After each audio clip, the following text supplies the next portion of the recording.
So you need to learn that there are two places in our wallet. Our first wallet, the one that is the one we use for bills every day, eating, clothes, all of those things. The hidden part of that wallet, which for you should be in your investment account, for you should be in buying gold, for you should be in buying real estate and co. That's the one that actually buys your freedom. So to escape the rat race as someone who is a 9-to-5er, you need to have those two wallets, and you need to know what those two parts of your wallets are doing, and you need to feed that back wallet like your life depends it. Welcome to the Bricks and Banks podcast, where real estate meets real wealth. Whether you're building from the ground up or stacking your paper to the ceiling, Steph breaks down property power plays and money moves you can act on.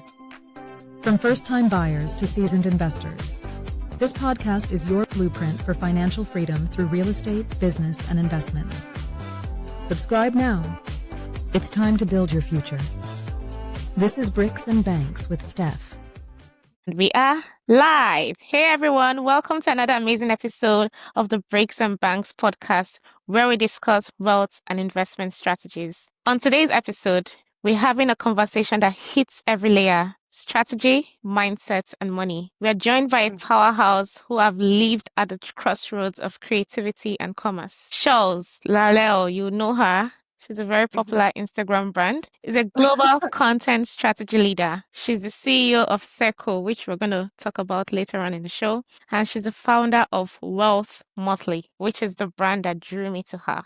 She's the mind behind billion-view media platforms, multi-million-dollar growth stories, and now she's on a mission to help people rethink how they build wealth through education and empowerment. On today's conversation, we're unpacking how mindset shifts money, why storytelling still drives the world's biggest businesses, and how everyday people can start designing their own financial freedom, one smart move at a time. So get ready, grab a pen and paper because you need to take notes, and let's get into the discussion. Welcome, Shala, to the pod. It's great to have you here. Thank you very much. Thank you so much for having me, Stephanie. Super excited to talk and to share with you. It's always I'm always encouraged when I see people going out to not only share wisdom but to gather it and dispense it to the world. I think it's very important that we do that. So super excited to what we're going to discuss today. Well, I already feel like the time is not going to be enough because you've lived so much life. You've lived multiple lives, and we just want to extract as much as possible into this 1 hour masterclass, as I like to call it. So I titled today's episode, The Business of Storytelling and Wealth. Nice. Sholz Laelle on building impact and financial power. But before we talk about all that, how did you get into here? Because I know that this isn't what you studied in school. So how did you switch from? That's a lot. How did you make that switch from nursing into? I'm going to kind of give us the short version of it. But yes, and I think my life is testament to the fact that you can actually be any single thing you want to be. Sure. And for me, it started as far back as when I was in secondary school in Nigeria, in high school. You had to choose a particular course when you got to your senior secondary school or the path. So I was in the commercial path. So I wasn't in sciences, but when I left school, I decided I wanted to do nursing, and I was far away from, I didn't even have anything to do with physics, chemistry, all of those things. But here I was in year 1 in university, and those were what I was faced with: physics, chemistry. Imagine never doing that, getting the foundation, and now having to face it. So I remember the first days I did it. So I moved from there, from school. I went into nursing. I have 3 degrees in nursing: midwife, registered nurse, BSc in nursing, BSM, registered public health practitioner. I did all of those. And then I left that when I left school after doing 5 years in uni with that. I got into the workspace, and I remember just being in the hospital for about 3 months, lecturing first, in a hospital. And then from there, I remember seeing a particular ad on a Christmas evening like that while I was at home I wasn't on shift at work that day.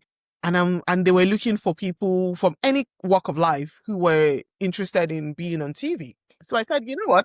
Let me try to join. It was a whole TV station. So we got there, and I was like, look, I study nursing. And they're like, oh my God, we're so intrigued. We really want you. I'm like, nursing to TV. And they're like, no, we actually really like you. That we want someone who can talk about healthcare and go in a very passionate level, just like Sanjay Gupta on CNN. And I remember really watching Sanjay Gupta.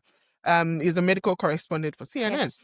So I'm like, oh, that's interesting. So from there, literally from the hospital, I closed my shift, and 2 days later, I was resuming in a new TV station. It was called NN24. Yeah, right Wow. now known as News Central. News Yeah, Central. yeah, right, News Central, but they used to be called NN24 I then. know This News was far Central. back in 2000, Wow. exactly 2009. So I resumed there, and that's how we started. So we had training and all of that in TV. So I was brought in to do more lifestyle, more health stuff, and we just evolved from there into being the head of entertainment desk and all of it. And from there, Mnet came calling. I moved on to Mnet. So I started working with Mnet Africa Magic then, where we've done some great stuff from The Voice Africa to The Voice Nigeria to Big Brother to do all of those things. So I've had a very good experience going just from my nursing to going into TV, and then going behind the scenes to produce for Mnet, do commissioning, editing of some of the bigger shows you've heard about in Africa today, big series, so hundreds of movies that we produced. And then I moved from there, joined Paramount, where I was leading the charge of MTV Base, BET, Comedy Central, all of that for Africa. It was a very lovely 5 years with the team there. Wow. Before then, I joined YouTube as well. So I've had a very lovely intersection between TV, production, entertainment, media, and tech. And I think that shows the fact that anybody can be anything. I mean, in my 40 years of life, I've lived different worlds. And Exactly. somehow, something that always brings me together is I'm always at the intersection of how do we evolve to the next level, be it on TV, be it on media, be it on tech. How do we evolve? Now, my love for wealth and for money came on the other side of that. Okay. So imagine doing all these things, and then on the side, you just feel like there's a leading and a calling when it comes to money. Because while I was doing all of this, as most Nigerian women will tell you, we always have a side hustle. You always have something. It's just something you do as a Nigerian woman. You just always have something else that you just sell and co. So I was doing all of this on the side as well, just selling, doing these little things. And my heart was really drawn to investing because I'm like, I don't have the time. I'm a very busy career lady. I'd like to do other things in my life. So I was praying to God about it really earnestly. And I mean, for like 2 or so years before that, I was reading so hard just on investing because I was tired of having to chase people for money to pay for goods I was selling because I sold different things, from hair, shoes, clothes. I told you, you've lived different lives. I know, right? I even owned all those 15-ton trucks that travel interstate in Nigeria. I owned 3 of them at a point, So I was doing all of that. I was just like, look, I'm going crazy having to schedule work, to do work, because I'm one of those people that actually enjoys my job a lot. So it's not something I ever think of putting on the side. So I was like, I have to be able to make money in other ways, and grow wealthy and go. So I was reading for years, I mean, on this. And then just one morning, just before COVID, or when COVID was about to hit, thereabouts, when we weren't on lockdown yet, but we're already saying, oh, people don't go out too much, don't do all of that. I remember jogging that day in my estate, and God just dropped it in my heart that this thing you've been reading about for so long, it was so clear. I want you to go and talk about it. So I'm like, oh my God. I mean, and previously before then, I had never actually met anybody who talked about finance, like on Instagram. I didn't know one single human being. I said you're the first person. You drew me in.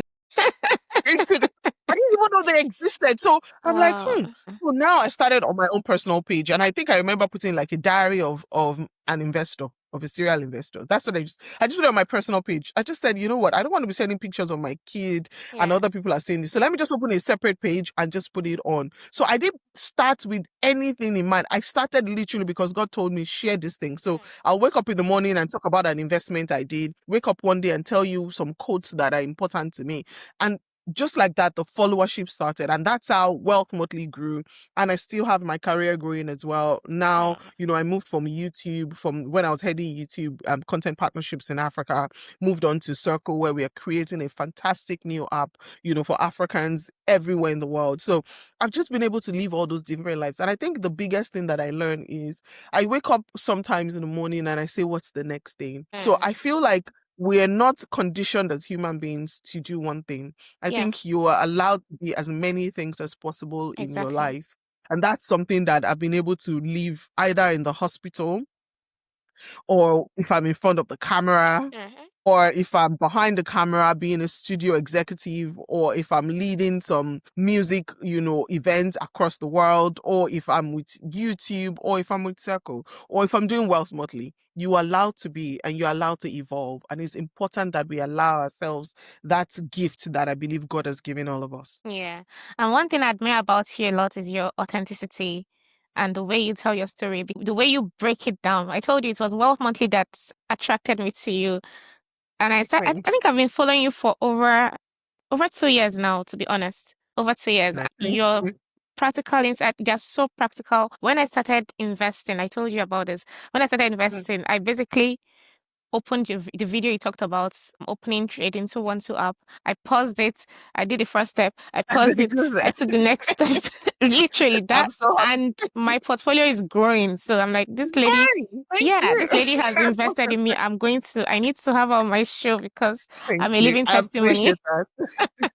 I appreciate that, Stephanie. I think when I talk about wealth, and that's why when people speak to me about it, and when I meet with clients and just people, when I talk about wealth, people say that they understand very much what I talk about. And it's not because I'm special or anything. It's just because I explain it from a layman's perspective. If you speak to an accountant or someone who is into finance, they have jargons that they've spent years in school speaking that feels like English to them. But for me and you, it's probably like just something that we have no understanding about. Do you understand? Yes. But when I learned about finance, remember, I was learning for myself. So it was the most broken down, simple way to understand that I learned it.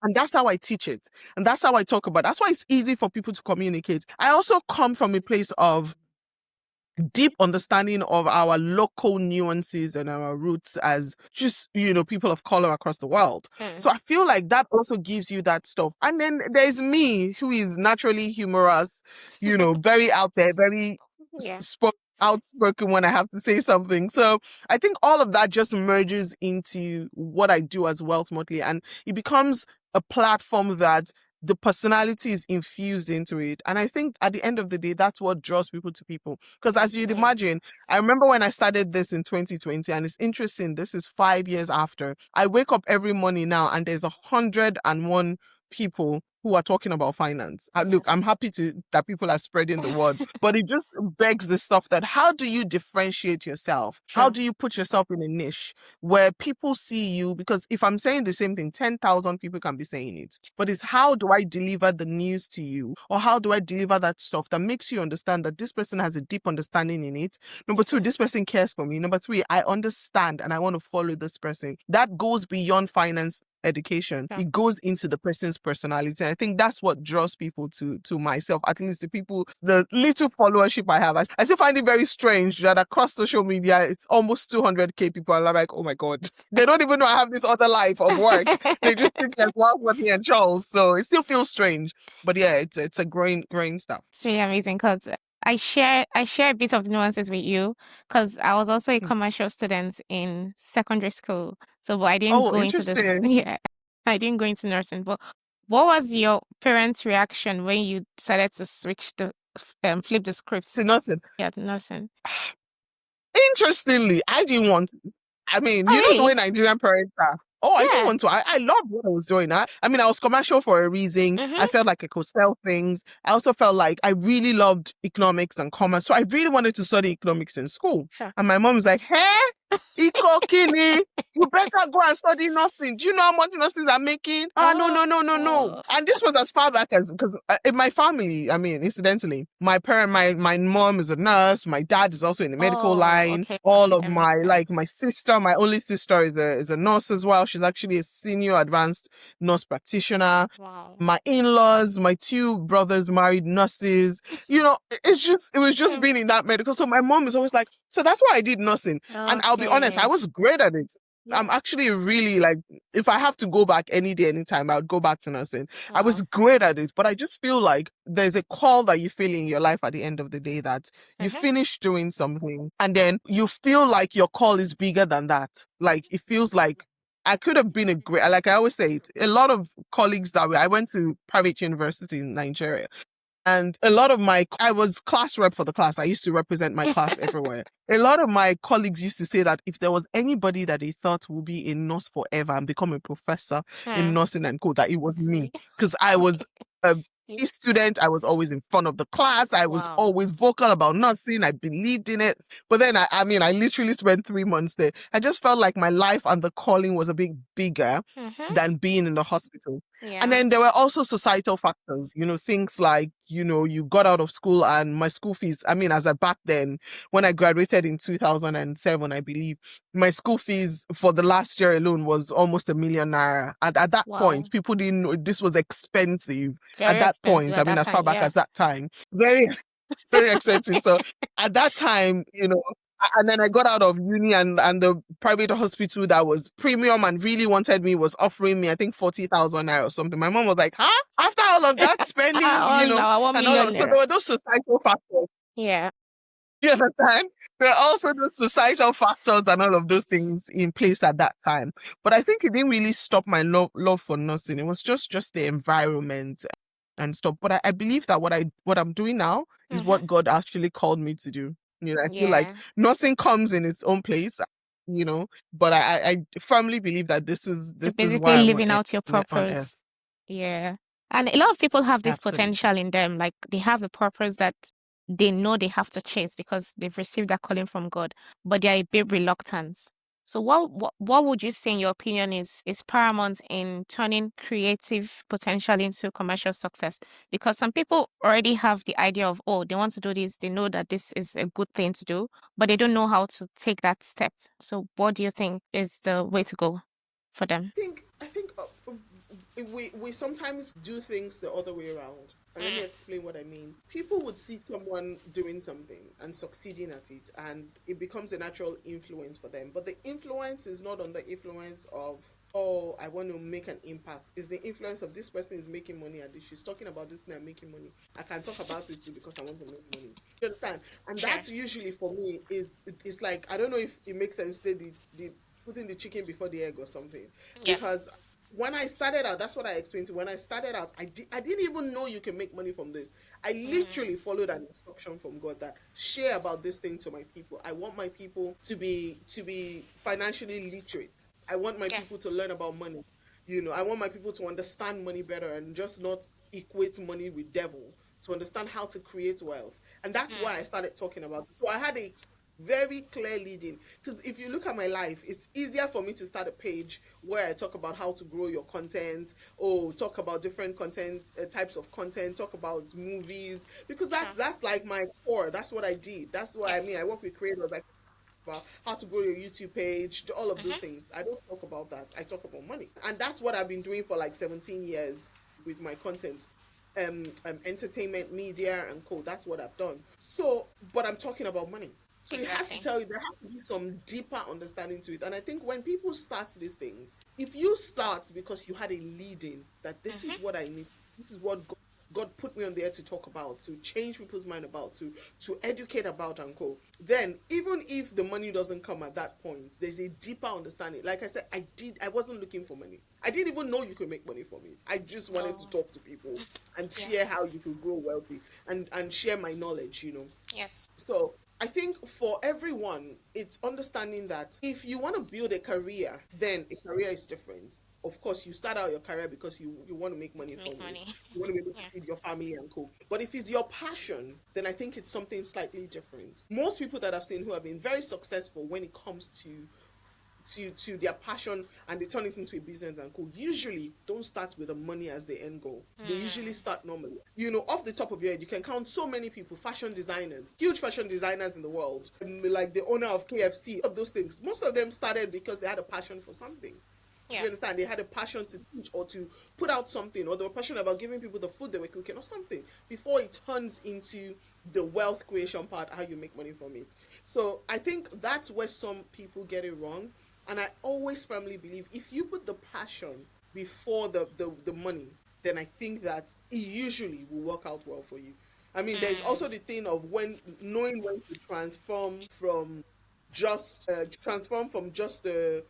fun side also to actual money, actually, turning into a business, There's that thing to it. But I think if you start with a deep understanding and passion of what you want to do, and then evolve it into a business, that is always, for me, it's always a win-win, than for you to start a business and then want to get passion Do you understand? I feel like, yeah. Okay, that makes a lot of sense. Yeah, because people shouldn't be driven by money. Start where you are, start with what you have. That's why you should also have something that Yeah, you're doing so you're not solely dependent on that hustle as your exactly.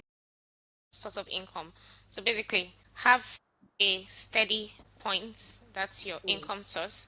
Then you can now yeah, put in work into this passion and it will grow. Because you're not doing exactly. it for the money at that time, you're doing it for your passion, and the passion is going to pave way for you because you're basically going to bring your excellence into it, and by the time you're doing that, the sky is just the starting point. Talking about your passion and purpose, I Exactly. know Wealth Monthly carries a very intentional purpose, which is simplifying complex financial ideas and making them a part of everyday life. And Yes. you execute this flawlessly through storytelling. So, what Thank personal you. frustration or industry gap pushed you to create it? I know you said, oh, you had like an inspiration from God, but I know aside that, there were other things that Mhm. triggered it. So, what was it for you at the point? That on the back end, making it interesting. So I think what triggered me really into finance space in the first instance was making money, not wealth motley, but on the finance end. Do you Okay. understand? When I Yes. started out, like I mean, like I was saying in the beginning, when I started out, I had my career, I was doing well, but I just felt like I cannot just be coming and be getting salary only at the end of the month. I needed to be able to make more money. I think that's how a lot of Nigerian women are just wired. You just look Yeah. around you and you think of what more can I sell that I can put some extra cash on and go. And for me, I started out selling jewelry. I would sell Oh, jewelry. I would travel. I'll come back from the UK. I would sell jewelry in Nigeria. I remember coming back home with like a box of stuff, and that the next day, everything I brought was sold. People wow. just took everything, you know. So I remember ordering shoes from China. Like I've done so many things in my life, and for me, that was just. I remember my colleagues when I was working then. They would say that when they got salary, when we all got paid, everybody would say that Shola owns a part of our Of salary her salary. because I would have sold something and I know you have to pay me at the end of the month. So, and I know we all got paid together. So I'll even split it for you. I'll create a payment plan for you to say, okay, just pay this Oh, 20%, 20%. And then I'll also nice. watch when I see that you're about to pay the final 20%, I will bring you new goods that you will buy So again. that's the So people just payment. found out that in a whole year, I always got a portion of their salary. So I've always been just entrepreneurial like that when it comes to stuff. And for me, why I wanted to switch into passive income, something that didn't require me working, was because I was growing in my career. I didn't have as much time to be chasing and going to different of my friends' offices or different offices to see my goods. I didn't have the time. I was doing also, I remember I had a page where I used to sell just jewelry. People used to come. So many people like from across Nigeria would come to my house on Saturdays. I would have booked Saturdays books. Wow. People were just coming to buy jewelry that I was selling. So all of those things I was doing it on the side, but it was just so much time. And then people were owing. People can owe. People will buy in bulk, they won't pay on time. People will buy jewelry, not pay on time. People will buy hair, like so many. And I had B2B customers. I had so much going on, and it was going to affect my work. And like I told you, I love my career. So I just said there has to be another way for me to make money where I'm not physically convincing people to buy things, or where I'm not calling them to chase Yeah. down money and all of those things. So that's why I started reading about passive investments. And I used to tell Okay. people I've read over 400 books when it comes to Wow. money and investment. That's why I can tell you for a fact. There are books you read, I'll tell you the source of that book is this other book, because I've learned and I've understood and I've seen, and that's why I'm able to recommend books that don't bother reading so many books on finance. Read these 3 books, you are fine. It will give you the clarity you need on some things. So that's why I started. So my own stuff in initial, when I was doing it for myself, I was reading and equipping myself because I wanted to make money passively without doing so. I used to say one of the most popular apps in Nigeria for investing in the US stock market. I was customer number one on their app. Wow. Customer number 00001 One. that joined the app. I'm telling you. And it was Wow. because I'd been reading about it. I'd gotten apps in the UK that I was able to buy stocks, but it was through a lot of hurdles because they traditionally Yeah. didn't take Nigerians and co. So when I found an app that was doing it in Nigeria, if you see the way I jumped at it. So when I still tell people today that I'm customer number 00001 One. on that app.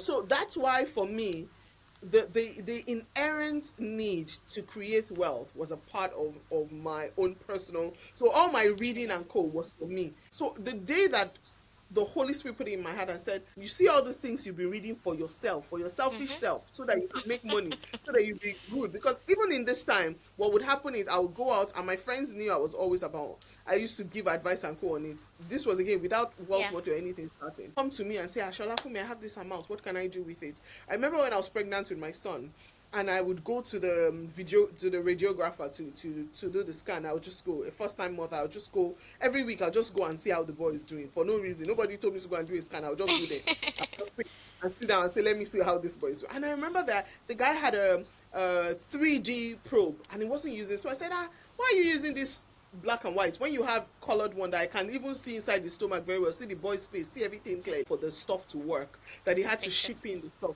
fix it. And I was looking like, 1 million naira, and I told the man that about that, and I think then we were paying, I think it was 1,500 or something per scan or something like that, something per scan then. And every time I went to that man's place, he's in Ikoyi, by the way, in Ikoyi, and every time I went there, he had at least 4 or 5 women who were seated outside who were waiting for the service.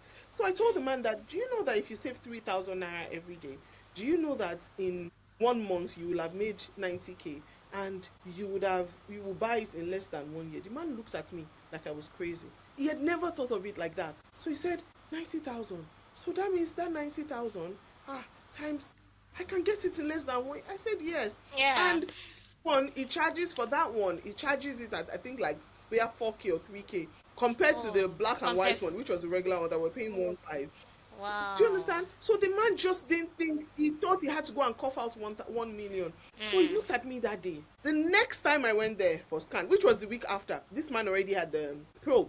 So I said, what did you do? So I said, that my daughter, when you told me about that I could start raising 3,000 per day, I looked at the people I usually have per day. There are over 10,000 naira that I make per day on this. I just didn't think of it the way you told me. That's so when I thought of it, I went to my bank and I told them and I showed them my statement of the bank checked my statement and they saw that I was making money and bringing in money all the time. People were paying, I was paying in money. That's so the bank gave me the loan that I should just be paying that 3,000 naira back to them every day. So they gave him the loan the next day and he was able to buy it by the next week. He named that probe my name. He turned the probe Shola's probe.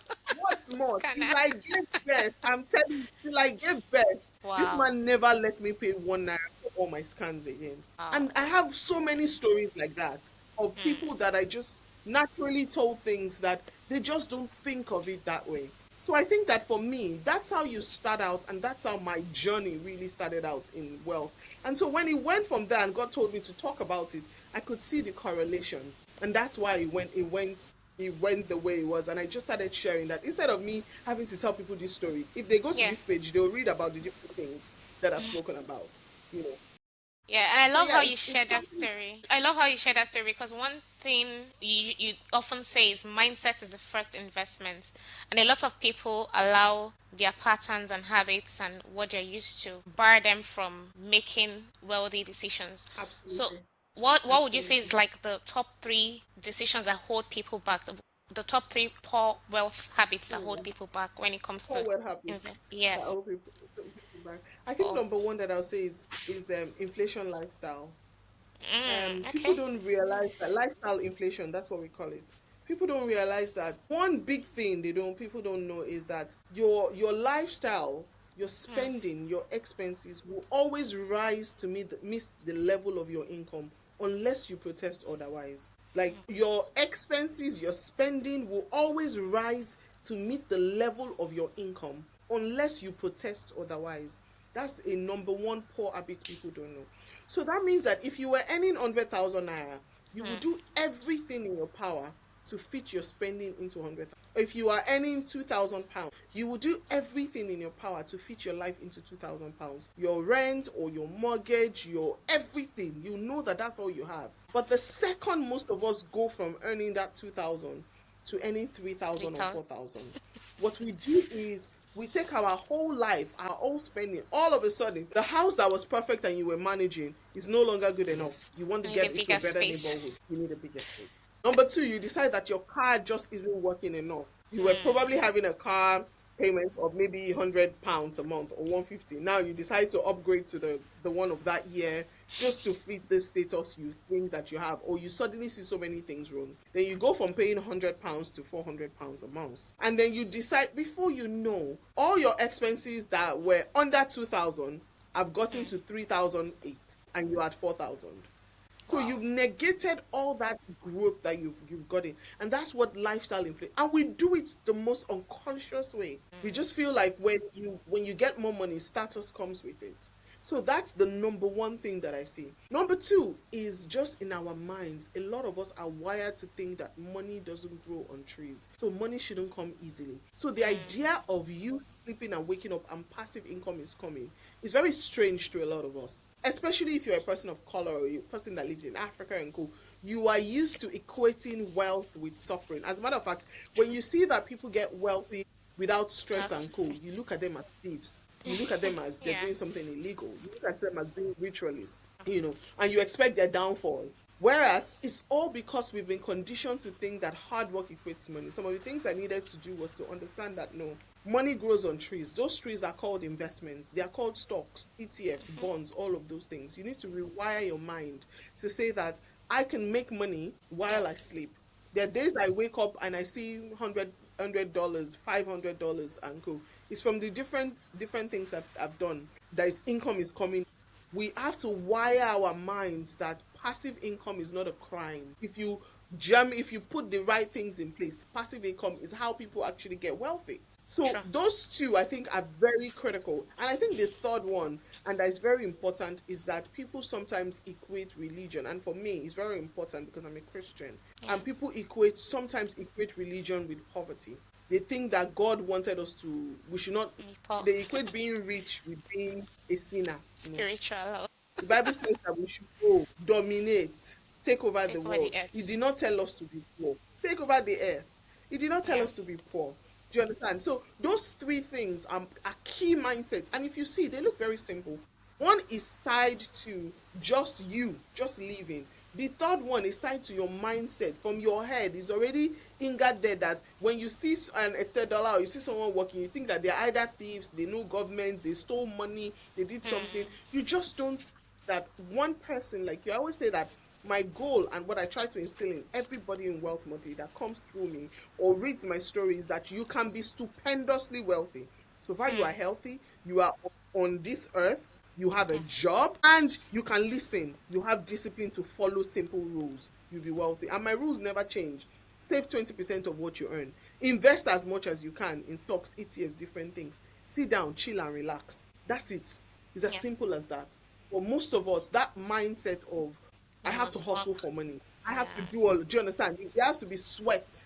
We have to let go of that. I think the hustle culture is basically fed by the get rich quick scheme. Oh, you need to hustle, or you're a lazy person, you're not a hustler. And it doesn't necessarily equate to money. And people have this assumption that, oh, you need money to make money. Is that really true? Do you really need money to make money? What would you say? Yet. Okay. You do need some money to make money, because if I told you to invest now, if you had 10,000 naira saved, it's great for you to have 10,000 naira saved or 10,000 pounds saved, and I tell you, oh, you can invest it in something like this, and I suggest those sort of investments and tell you why those things can do well for you in the future. So you put your money there. Now, first you needed to have the money, but if you put that money alone and you just leave it there, it's good, it will grow. But imagine you could add 10,000, you could add 100 pounds to it every month. You see, you speed up and you phenomenally grow that stuff, you see. But for you to have that 100 every month, you need to have a job. You need to have something else that's bringing money in.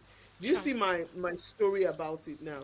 Yeah, but for most of us, we see, when we say you need money to make money, no, it doesn't mean that you have to start a business that has so much money. No. It just means that you, like I said, you earn £2,000. It means you put in £200 into something. So it's not like you need to gather such huge amount of money. There's so many investments you can do today, and I feel like it's one of the best times to be born in the world, where there's so many things are now available to retail investors like me and you, people like me and you that have £100, £100, can buy fractional stocks and shares. Fractional investment. Everything is fractional now. Real estate, everything. You can do fractional of everything. So yes, there is an element of truth. You need money to make money, but it's not in the way that it's previously been framed, where you need a lot of money to be able to make money. No.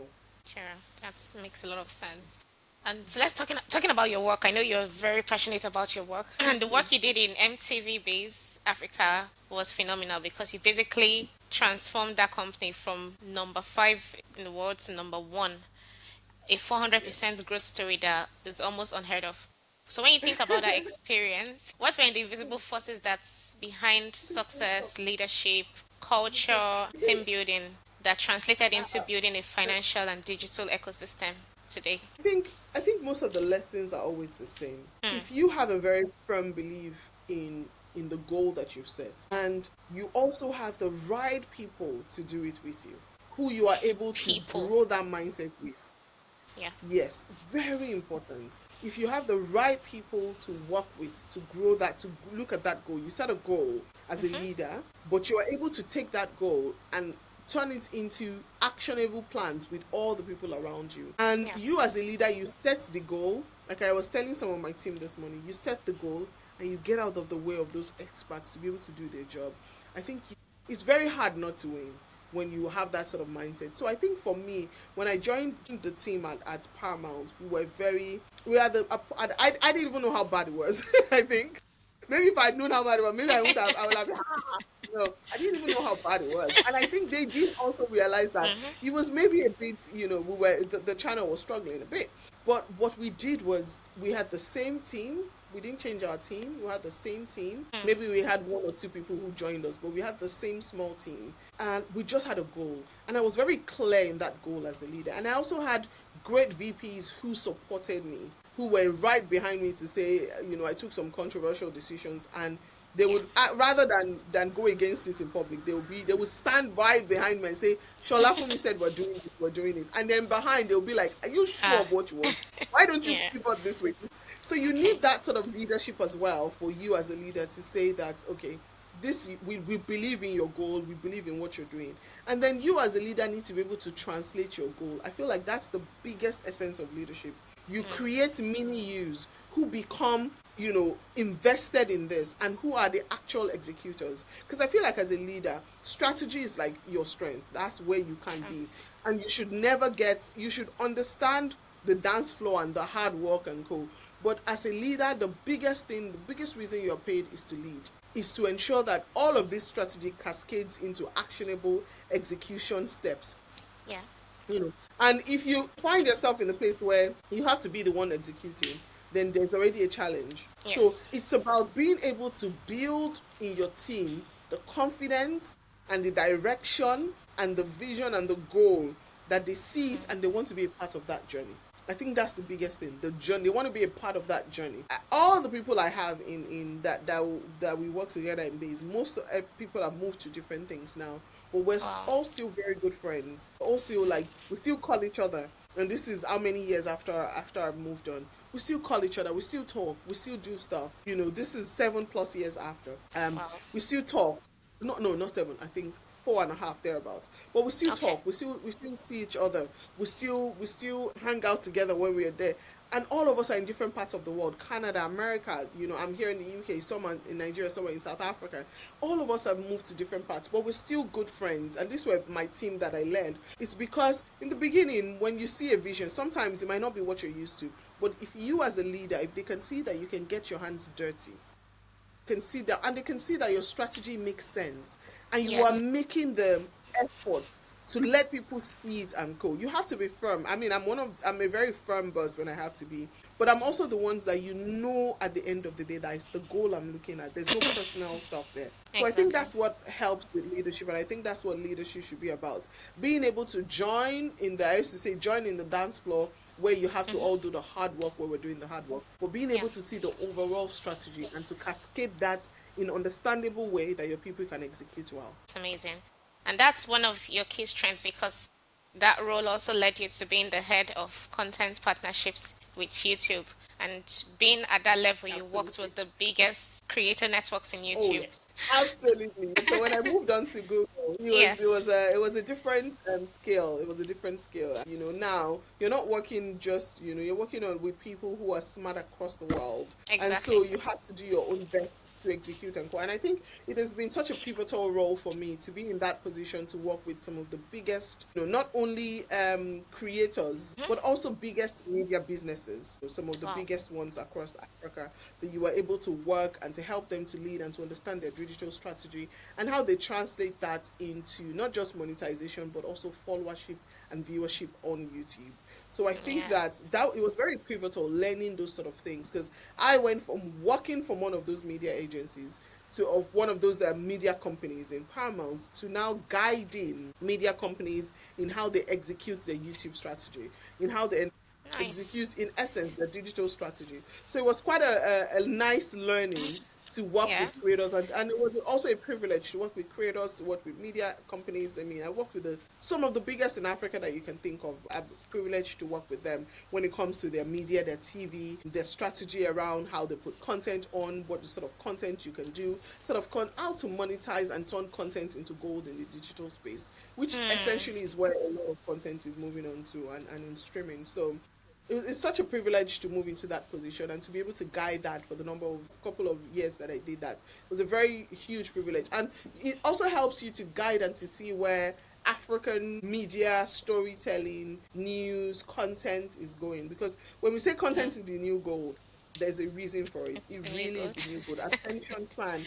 Attention is what is being sold now. And if advertisers, creators, media companies, everybody needs to understand what very strategic role they play in that ecosystem. Nice. I know a lot of creators, they might have the following, but that doesn't necessarily translate to wealth for them. And you've seen that happen a lot of times. So what do you think Absolutely. is a missing link in that ecosystem? So it depends. I think there are different things. It's number one, for me, when I came into Wealth Motley, not even Okay. as a media person, when I came into Wealth Motley, I didn't come with money as my goal. I just came because I wanted to educate, and I was being obedient to my God, you know.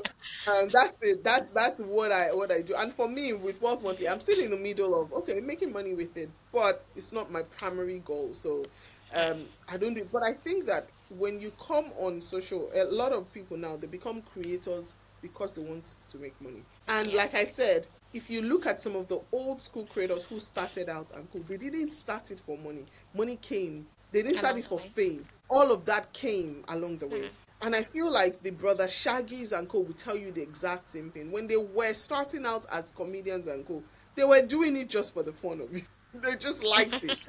If I was Yeah. watching the last video of Mr. Beast, that he put on something he had recorded years and years ago. This guy was just hustling for it. He just liked what he was doing.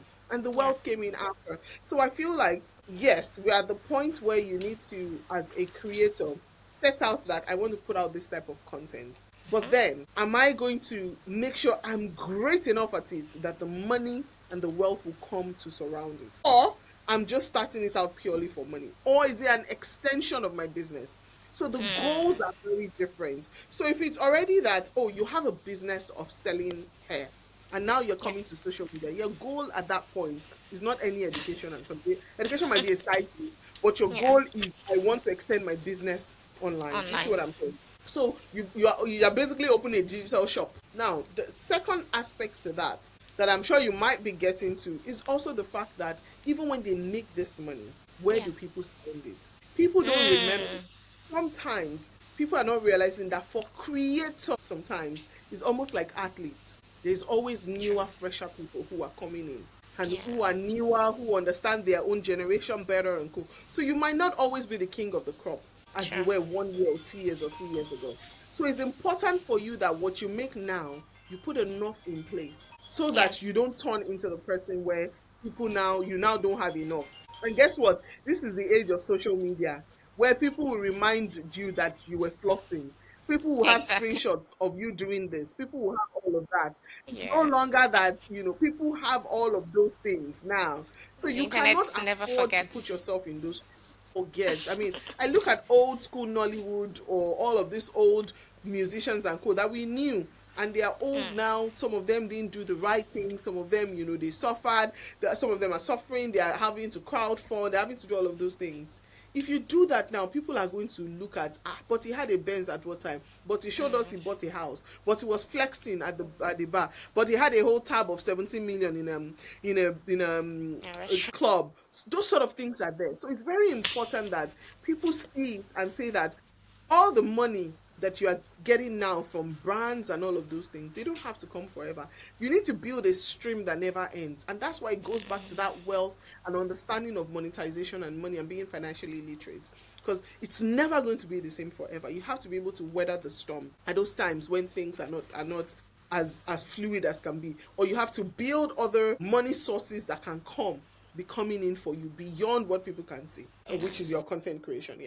Nice. And I know that one of the things you have to do is basically helping them monetize on their content. So what are the type of content you think monetize easily today? And one of the key roles you did in YouTube was helping this content creator create monetization strategy for their business. So what would you say is selling today? What should people be looking out now? Because a lot of things are evolving. Skits used to be the thing back in the day, but is it still relevant today?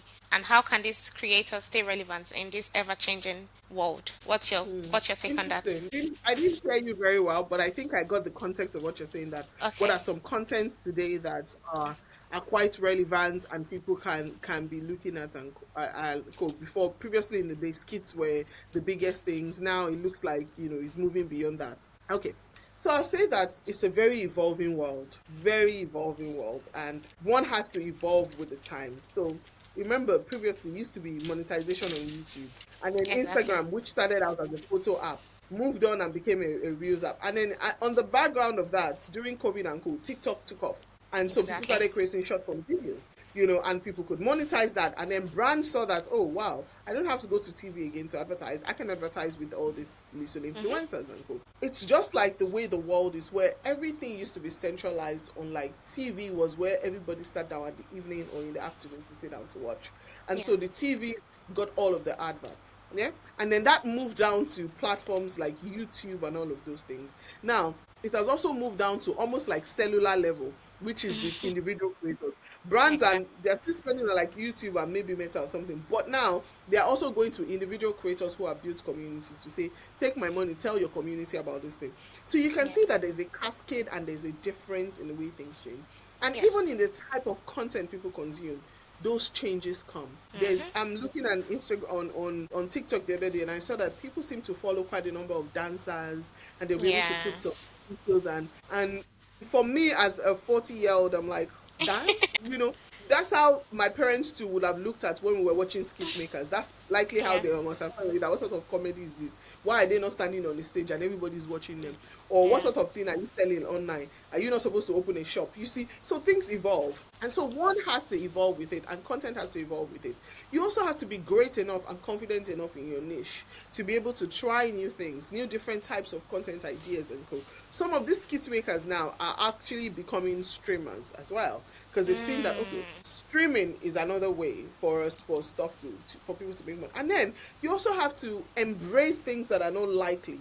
I remember when streaming was just started, I mean, we didn't know the Pellas and all of these young guys who are now streaming in Africa. It was mainly like international streamers we knew. But it's even strange, we're calling them streamers now. Because when we used to have YouTubers, then we have TikTokers. Now we're having streamers.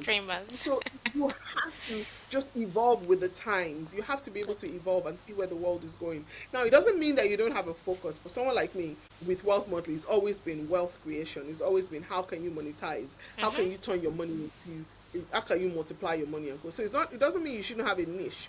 It just means that you should be willing to go with the new formats, with the new ways people are thinking. If you were being careful about your grid before, you need to start changing it up, being able to try new things. Those are the things. You never can be stagnant. It's very important to never be stagnant and stay in one place when it comes to making money. And when it comes to content and to what you're creating, is the way it is. And I'm also happy that I see a lot of young people now who are coming in. There are people who are coming in because they just want to make money, but there are people who are also coming in with the right mindset to say, how can I leverage on what I have inside me and bring it out? I've seen a lot of people who are streaming, coding, who are streaming dance lessons, who are streaming, teaching, who are streaming other things that's not necessarily just stuff. That's just necessarily just fun. So all of those different elements is very important. That I think what I will hold on to and what I tell people to hold on to is always be willing to evolve. Never ever discount any stuff. I remember when Exactly. TikTok started, they were begging a lot of creators to come there. They were saying, please join our platform. Most people felt like I don't have a need to. But Yeah, imagine if they never did. So exactly. it's just always trying out new things, being able to see how things work, and leveraging new technology. AI Technology. is very important.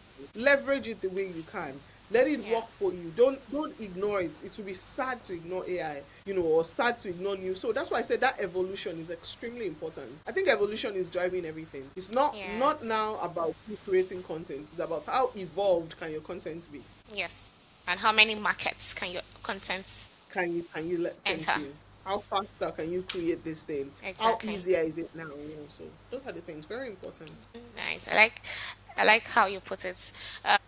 Learn, continue evolving. It's learn, pick up new things, learn new technologies, and implement it because the world is not going to wait for Yes. anyone. The world is just continue, is just going to keep moving. So you At can't all. afford to be left behind. So I know a lot of professionals they work so hard, they earn so well, but they still feel broke. What would you say differentiates those who quietly build generational wealth from their jobs, from their unlikely 9 to 5, and those who simply chase lifestyle and titles? I know we talked about it a bit, but what's that Yes. mindset habits that basically makes the difference on both sides? Yeah. Because some people be like, I 9 to think 5, they don't make money. And yes, I'm just a 9 to 5 worker, so I'll just, yeah, earn salary.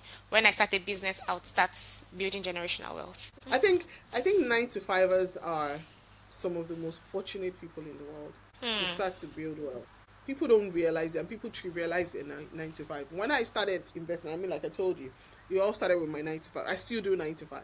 Yeah, I still like the structure of getting a paycheck, guaranteed paycheck, despite all the other things I've built. yeah. And I think for people, it's important to think that way. It's important to understand that your opportunity to get a guaranteed income is almost like a guaranteed step to the right direction of making money. Because if you have something that is constantly giving you something, and you are able to be wise and be disciplined, that's why I say it starts with the mindset. With Yeah. 10% of what you earn 10,000, you earn £2,000. You take £200 each month, you invest it, or you start with saving. Before Yes. the end of the year, you've saved your whole salary in one place just because you're taking out 10%. Imagine you were taking out 20%. In 5 months, you've built your whole salary. So in one year, you've been able to save more than 2 times your salary just from saving. Now you take that and you invest it. You see, if you didn't have a constant job, you won't be able to do that. But I say Exactly. that it's the mindset and it's the lifestyle inflation that kills a lot of 9 to 5ers. And that they say that they pay you just enough so that you don't quit, Don't go broke. and then just enough for you to forget your dreams. I mean, it depends. There's some great jobs that they pay you very well, and there's some jobs that are just not as paying or well when it comes to the revenue or the money you get from them. But either ways, it starts with you as an individual, and I feel like our world has failed a lot of people and a lot of us when it Also, comes to just the understanding of financial literacy. talk, Everybody screams and says that go to school, learn a trade, and get or finish your university, do your masters, and get a job. get a job. Now everybody screams that at you, but they never tell you what to do with that money when you get the job. They never tell you how to save that money. Nobody tells you those things. They don't teach you those things. They just tell you how to be a great employee. They don't tell you that you could save all of these things and then make your money grow for you. They don't tell you that you don't have to work for the Googles of this world. You can own the Googles of this world by simply investing your money there. And those dreams, I mean, all of us, our dreams are valid. We want to own conglomerates and have businesses listed on the public in the stock market and go. But unfortunately, the way life works, not all of us are going to get there. It's gonna do But that. Yeah. the way that the world is now, you can own a part of those businesses. So I feel like if any 9 to 5er is watching now, you need to see yourself as in a place of privilege, that you have a ready source of income coming in every month. Now, the Yes. second thing is you have to tell yourself how much of that income stays with you. That's where we miss it. How much of that income stays with you? And I'll quickly explain what do I mean that how much of that income stays with you? If you get paid let's say 2,000 quid a month now. You get that 2,000 pounds a month, and if you spend everything, that's it. So you find out at the end of the year, 24,000 has passed through your account and is gone. But what you do when you save and you say, I'm taking away 10%, 20% of what I earn for investments, is that you make a plan for yourself when you are 80. You make a plan for yourself when you're 70. You buy a day in the future where you don't have to work. The same way that our gross salaries come in, and you know your gross salary is 2,500 per month, but you get only 2,000 after taxes and all of those things. That same way is what you now decide to tax yourself for your future. Most people at 9 to 5 don't do that. They don't see that economic downturns can come. They don't see that companies can get, redundant. So many things can happen. Yes. And that's why it's just that mindset shift of, I'm not working for myself today. I'm working for my tomorrow. And whatever I put aside today is what will be. I always say something. I got it from a great book called The Richest Man in Babylon. Yeah, I was The about to money say that book. That was the very first this- book I read when I got my first job. Nice. Nice. I always tell people that book is the backbone of a lot of personal finance books ever in the world. Once you read that book and you understand it, you've gotten the personal finance detail that you need to actually see. You don't need any other book. Most books take one chapter of that small book and they turn it into a whole book. Some turn it into a whole course and co. You don't need too much. Now, what I'm trying to say is, in that book, you learn something very simple but very significant. It says the money that you leave in your purse, that means the money that you put at the end, like bottom pot, like we used to call it, that you don't touch. That's the money that you use to buy things like houses, like your freedom, like stocks and co. The money that you put in, that is in front of your purse, of your wallet like this, that's the money you use to eat food and wear clothes and co. But you see, the one that actually makes you wealthy is that money you put at the back. So you need to learn that there are two places in our wallet. Our first wallet, the one that is the one we use for bills every day, eating, clothes, all of those things. The hidden part of that wallet, which for you should be in your investment account, for you should be in buying gold, for you should be in buying real estate and co. That's the one that actually buys your freedom. So to escape the rat race as someone who is a 9 to 5er, you need to have those two wallets. And you need to know what those two parts of your wallets are doing. And you need to feed that back wallet like your life depends it. If you are able to feed it every single year, such that it grows enough, you shorten the time you have to be in paid employment. You literally cut it every single year for every amount you're able to put aside. Yes. The book essentially says pay yourself first. Paying yourself first is paying that back pocket. Because when you do that, you're securing a day in the future. In the future, where you don't have to work. Because if you look at it, if you work for 10 years and every single year of that 10 years, you saved 2.5 parts of your salary. And that's what happens when you save 20%. It's as simple as that.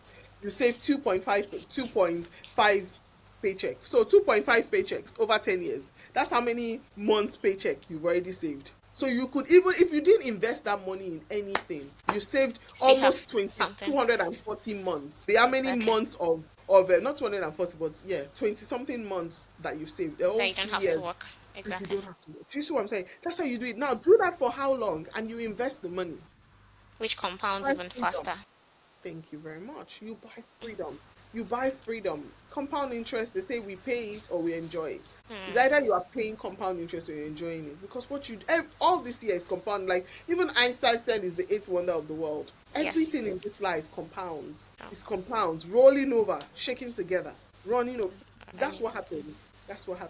So I think 9-to-5ers are some of the most fortunate people, and don't think now of yourself as a 9-to-5er. It's an excellent way to be. And I see it happen when business owners and co see themselves as, I work in my own time and co. It's great. I mean, I'm also a business owner. I have a business. But the business owners are also creating more 9-to-5 ecosystems. So what's the exactly? Do you understand?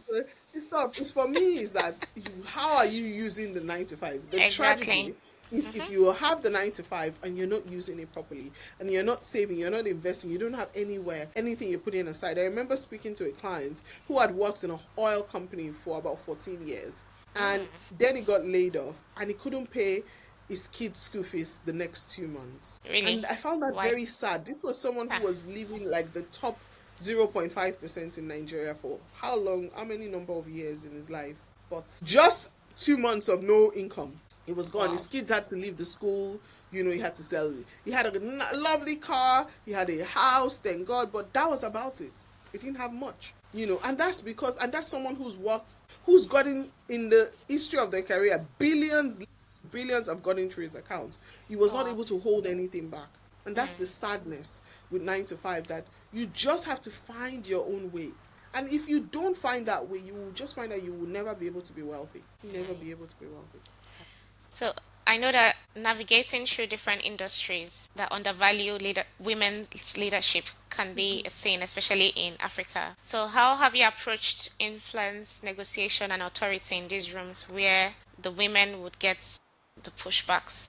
How have you been able to stand your ground in those meetings, in those discussions? I think if I'm being truthful, it's always a Hmm. journey.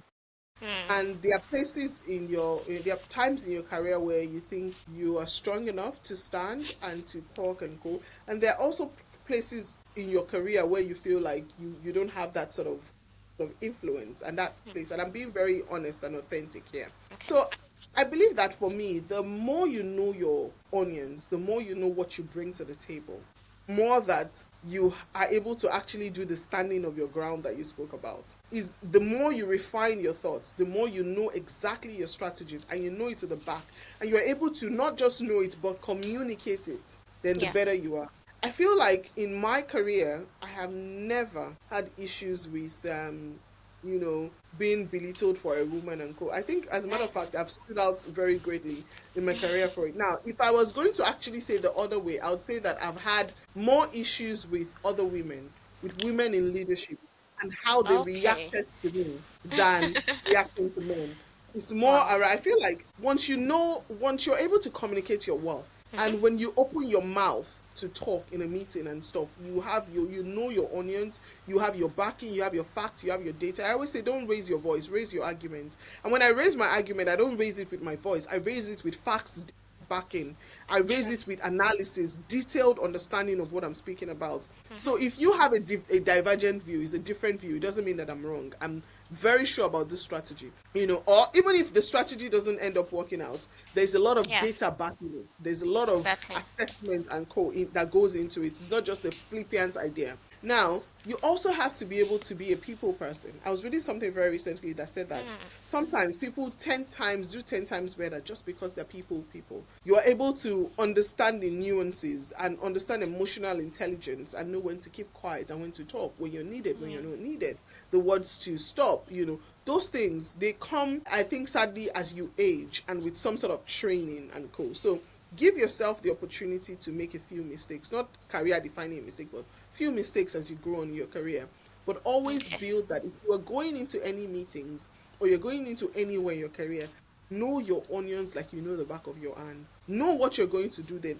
Have your facts, have your numbers, have everything as crisp, as clear as possible, and don't be afraid to say it, and to say it in a nice way. I always say that it's very easy for me to tell someone they are mad and they will say thank you to me at the end of the day, because it's in the way that I will frame it for you.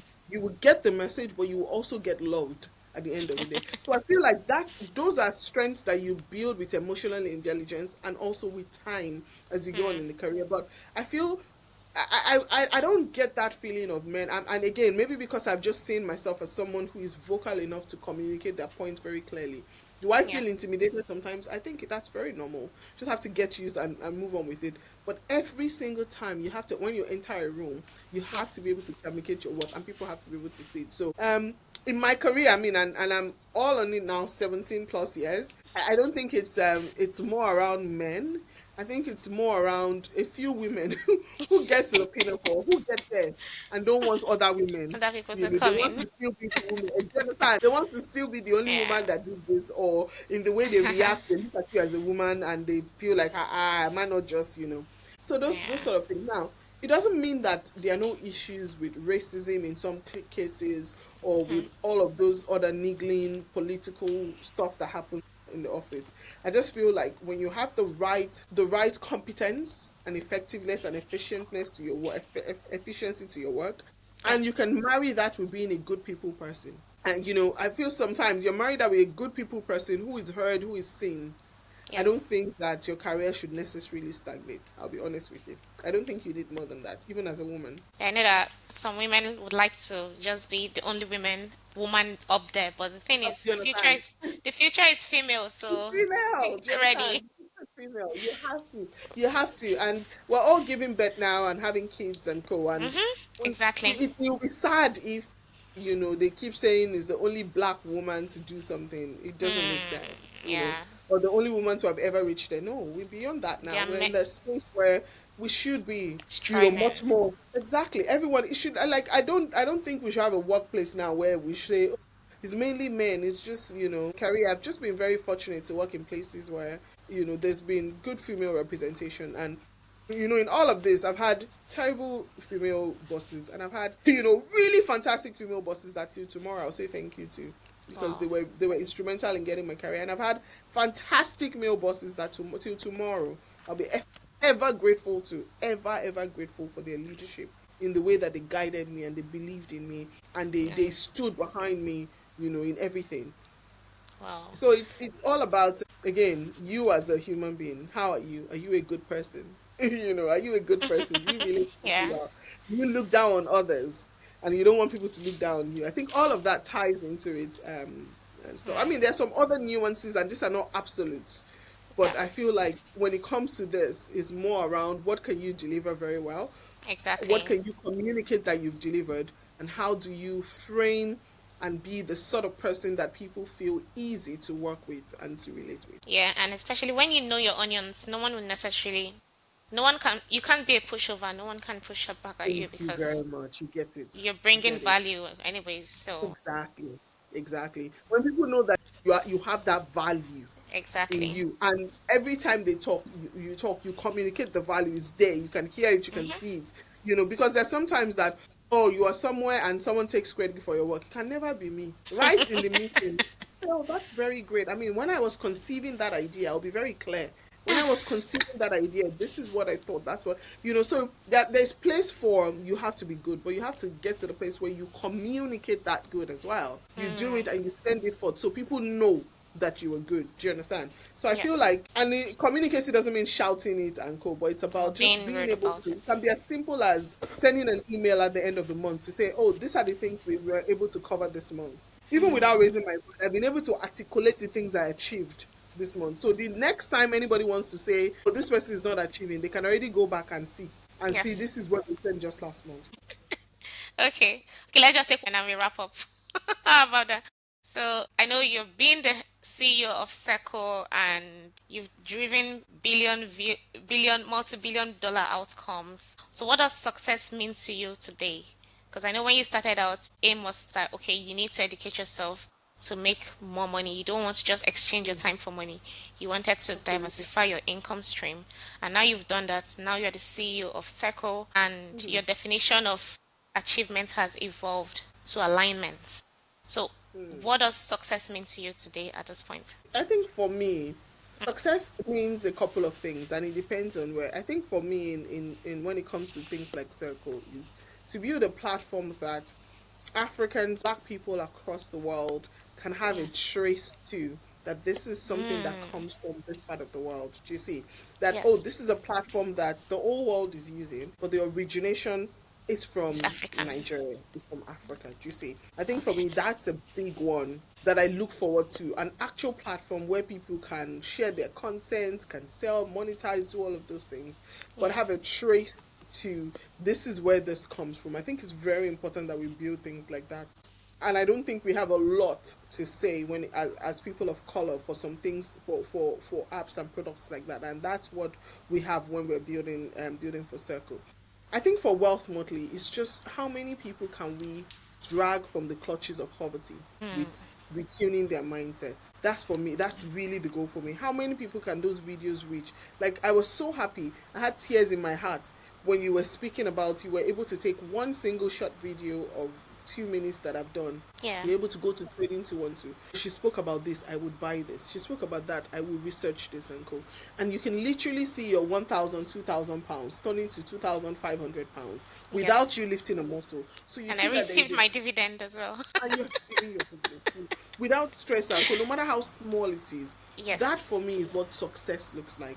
And I think as we go on, it's also going to evolve to see that how can I build a life of a bit of comfort so that I can do this full time and I never have to worry about money myself and be able to actually just push myself into how much growth can we do, how many changes can we do, how much stuff can we do as much as possible to make sure we educate people into this. Because as you go on in your career, you realize that you can make impact, you can drive growth for a company, but what stays with you are those wins that you translate into other people.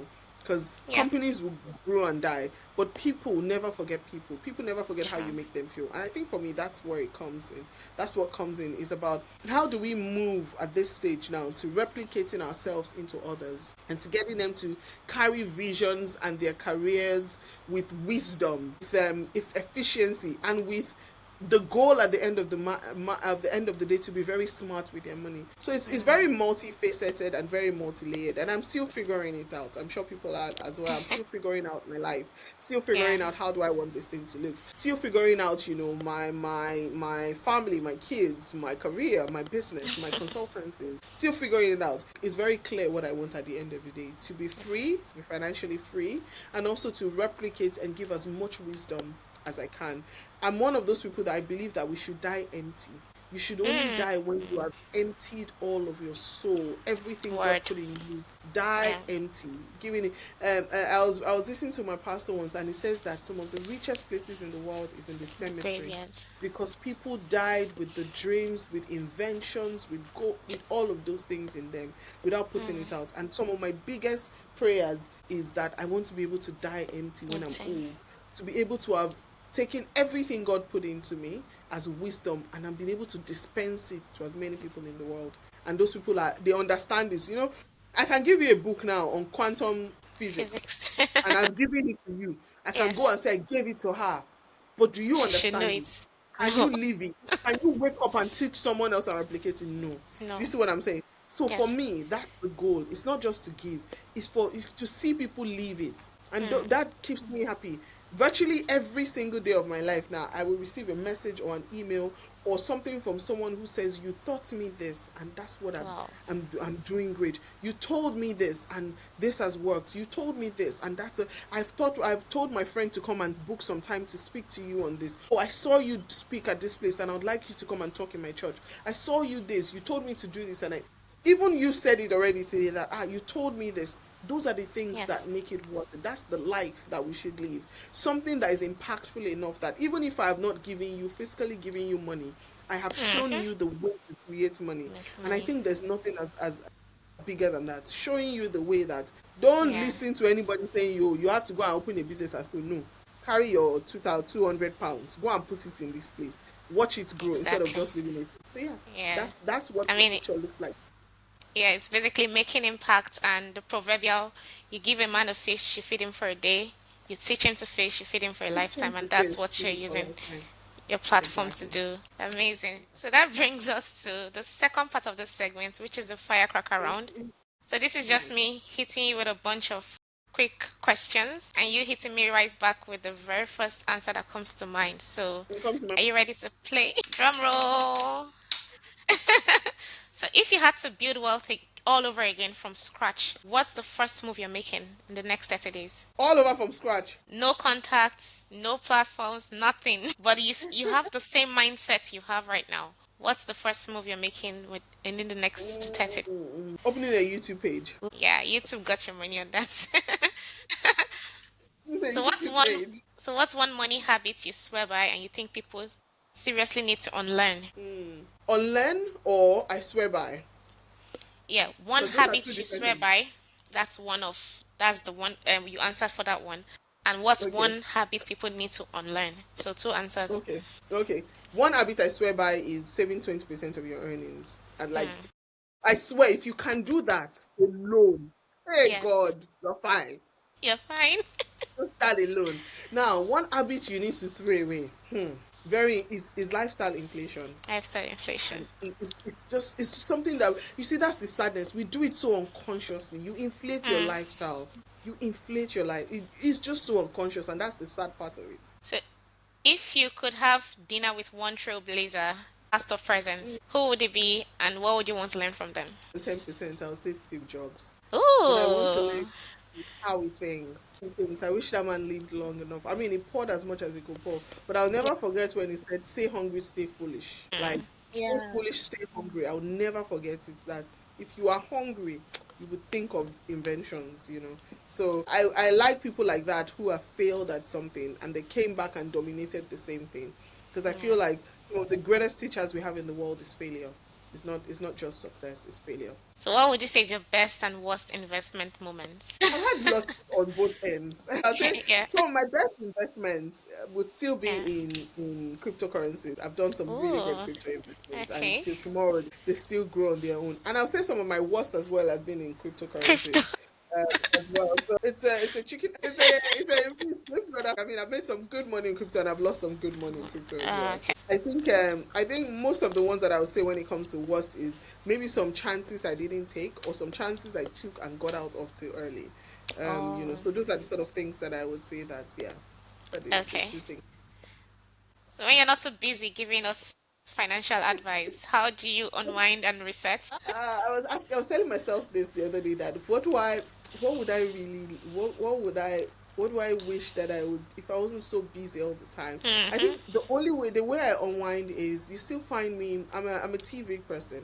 Not Okay. not TV, but you still find me in front of a large screen watching Screen. something. And I usually am. I grew up with my father watching a lot of detective stories, so serial Oh, detective stories, and so nice. that's what you still find me watching if I have some time. I would Mm. sit down and watch, stories like that are more. I like stories that have like short arcs, so like a 40 minute. Rarely find me watching a whole movie, but I find me watching a series that I Okay. can. The story is in like 40 minutes, 50 minutes, it's done, and then I can watch another one. But for me to watch a whole 2 hours, yeah, I was joking, man. So I always wonder about the Korean. You know the people that watch Korean drama. Korean drama Yeah, typically 2 hours, or Indian movies like minimum ah, is 2 hours, it can 2.5 never be hours. me. Oh. Like how do you guys cope? I don't have that level of I would have attention lost spans. interest Nah, straight. I'm Like not. able it's to- very, I'm not built for it. So I think it's not like I don't watch stuff. I'm Yeah. just more of that person who will chill. I mean, I've realized that now the world has forced us to be very multitasking. So even if I'm watching something, I'm probably crafting a script or I'm remembering something that I'm jotting down, or I have my laptop in front of me and I'm just glancing through and co. So Yeah. I'm looking forward to getting to the point where I'm truly at peace enough to fully put my time and energy into watching something and just having fun and just being able to never worry about something or just removing something Yeah. from my mind. Very Just important. being So in yeah, the moment. being Amazing. in the moment. So how can Mhm. we reach you? Your website, Oh socials, yes, how can yes. we get you to you? So socials, Wealth Motley on every platform. Yeah. Wealthmotley.com, Wealth Motley, on different platforms. That's who we are. That's where we spread the growth and the good news of money. The gospel. The gospel of money, man. That's where we send it. We spread it. If you really want to connect with me, I'd love that you join my YouTube page, please. I'm trying to grow my Okay. YouTube page. So I've Okay. always been on like Instagram, short form and co. But now I feel like we've gotten to the place where it's easy to consume short form content. But Mm. when you really want to learn something in detail, you go beyond short form. 2 minutes Yes. is never good, especially when it comes to money. 2 minutes is Mm-hmm. never going to be enough. So I'm investing time and effort into like my YouTube Yeah. platform, and slowly but surely we'll get there. So, in the midst of the 1,010 things I do, my YouTube is a place where I'm looking to go, and I hope that people go and join and do stuff there. Amazing. I'll make sure to put all the links in the description so Thank you people can very much. just I'd go there appreciate and that. check it right back. So there we have it, guys. Shola has basically broken down everything that has to do with money, mindsets, and wealth building. So let's continue to turn knowledge into action and continue to stick to make sure you watch through the episode and reach out to her. Her page is gold. That's where I started investing, guys. Shola's page, Wealth Monthly, is where I started investing. So if I could start from there, it means you can do it too because she made it very simple. So let's go back there, check out her page, and yeah, I'm just really grateful, Shola. Thank you so much for being on Thank the you for podcast having me. with you. Thank you, Stephanie. Thank you so It's much for been having me. It was amazing. a pleasure speaking with you. All Thank you right. very much. Have a lovely day. And Bye, you too. everyone. Bye, Thanks. everyone. Cheers. Bye.